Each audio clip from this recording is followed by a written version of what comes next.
we're gonna be practicing how to measure a wound. We're gonna be measuring this lateral malleolus wound right here.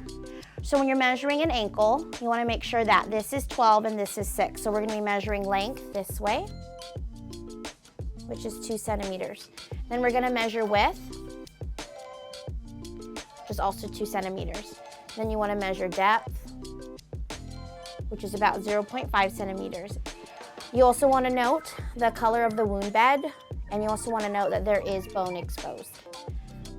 When we're measuring on the foot, you wanna make sure that the toes become 12 and the heel is 6. So we're gonna measure length this way, 1.5, width this way, also 1.5, and depth's going to be 0.1. You wanna note that this wound is 100% full eschar.